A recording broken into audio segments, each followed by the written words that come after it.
Allô, j'espère que vous allez bien. Donc aujourd'hui, petite capsule informative sur l'impact des antibiotiques sur la flore intestinale. Les antibiotiques, on a souvent ça qui est prescrit par les médecins. On donne beaucoup ça aux enfants, aux adultes, quand on fait des otites ou autres maladies qui s'enlèvent avec des antibiotiques. Donc, on se sert de ça, en fait, donc contre, biotiques, donc bactéries. OK? Donc, ce qu'on va aller faire avec ça, c'est qu'on prend un antibiotique pour détruire la bactérie qui est pathogène, donc qui va causer cette maladie. Donc, quand on utilise un antibiotique, il faut savoir que les antibiotiques, il y a des spectres reliés, OK? Donc, l'antibiotique utilisé peut aller détruire plusieurs bactéries, dont celle qui est pathogène, mais dont ceux qui sont bonnes pour toi. OK? L'antibiotique ne va pas cibler seulement la bactérie qui est mauvaise pour toi, il va aller cibler un large éventail de bactéries, dont tes bactéries intestinales qu'on veut garder. C'est ça l'impact qui est quand même un peu néfaste, mais on veut cet effet-là parce qu'on veut tuer la bactérie qui nous occasionne une maladie. Donc, je vous dirais que c'est un peu contre-productif parce que là, on détruit nos propres bactéries intestinales qui nous aident à aller mieux. Alors, qu'est-ce qu'on fait dans ce cas-là? Je vous suggère d'intégrer probiotiques et fibres dans votre alimentation. Si vous ne prenez pas un cocktail digestif, je vous le conseille fortement, OK? Ce que ça va faire, c'est que là, vu que nos bactéries ils vont être en déséquilibre, on va avoir détruit une partie de notre flore intestinale avec les antibiotiques. On veut aller rééquilibrer. Donc, l'importance de reprendre des probiotiques en poudre comme ceux-là. Il y a 70% de la scoop que vous allez prendre qui va se rendre à la bonne place dans votre intestin, soit à la dernière portion de ton côlon avant la sortie. C'est loin, là. Il y a du chemin à faire pour se rendre là. Donc, souvent, on va dire, OK, prends des probiotiques dans ton yogourt, dans du lait, dans n'importe quoi. Je vous dirais là que ces aliments-là sont froids, sont au frigo, puis ils doivent rester froids, sinon ça désactive les bactéries, OK? Donc, ne partez pas en peur avec le marketing de tout ça.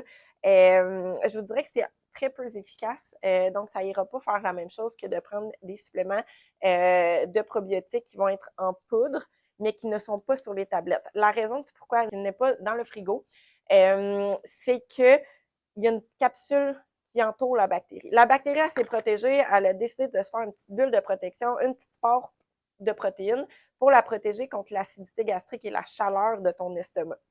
Donc, c'est pour ça que je suis capable de vous dire qu'il y a 70% du pot qui va s'en aller à la bonne place dans votre intestin. Si on les prend dans le frigo à la pharmacie, il faut des milliards et des milliards et des milliards de bactéries pour qu'il y ait une infime partie qui se rende et l'effet est vraiment pas le même. Donc, ça, super important pour augmenter votre flore intestinale et aussi augmenter la variété des bactéries intestinales qu'on va avoir avec l'alimentation, mais aussi qu'on va avoir dans notre peau. Donc, ensuite de ça, je vous conseille les prébiotiques. Pourquoi on l'appelle les pré? C'est que la fibre va servir de nourriture pour les probiotiques. Des bactéries intestinales qui ont beaucoup de nourriture, comme des glucides, des choses qui sont plus sucrées, vont avoir une tendance à proliférer des mauvaises bactéries, OK? Parce que les mauvaises bactéries intestinales vont se nourrir de sucre. Donc, si ton alimentation elle est trop sucrée, tu vas avoir une prolifération de mauvaises bactéries. On veut pas ça. C'est comme, moi, mon conjoint, il a tendance à prendre du sirop d'érable quand il a mal à la gorge. Sauf que là, il s'en va nourrir directement les bactéries qu'il y a dans la gorge avec du sucre. Ça augmente la prolifération. Je pense que vous comprenez le principe. Donc, les fibres, ils vont aller nourrir les probiotiques, donc les bonnes bactéries. Notre alimentation est souvent faible en fibres. C'est rare que les gens vont compter les fibres dans leur journée. C'est super important d'avoir une augmentation des fibres pour pouvoir bien nourrir tes bactéries. L'homme et la femme, entre 25 et 35 grammes de fibres par jour, super important. Si tu ne l'atteins pas, je te conseille fortement un supplément de fibres qui va améliorer ton transit intestinal, mais bien nourrir tes bactéries. Si tes bactéries intestinales n'ont pas de nourriture, OK, ce que ça va faire, c'est qu'ils vont se retourner vers ta paroi intestinale puis que ça risque d'aller grignoter ta paroi intestinale pour manger. parce qu'il faut qu'ils survivent. Puis ça va augmenter tes inconforts, ça va rendre ton intestin perméable, donc les choses vont passer au travers de la barrière intestinale, puis on veut pas ça parce que ça va augmenter ton inflammation dans ton sang, donc tout ce qui est intolérance. On veut vraiment pas ça, la gang, donc on prend des probiotiques, on nourrit les probiotiques, somme toute, les deux ensemble vont créer un bon mix dans ton intestin pour augmenter ton système immunitaire et diminuer la prise d'antibiotiques dans ta vie de tous les jours. On ne veut pas ça.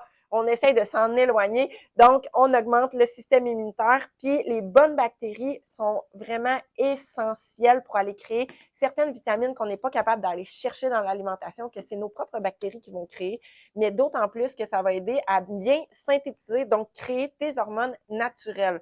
Alors, on privilégie la prise de probiotiques et de fibres ensemble et on diminue les risques d'aller chercher des antibiotiques au médecin et encore détruire la flore intestinale et un beau cycle qui se continue.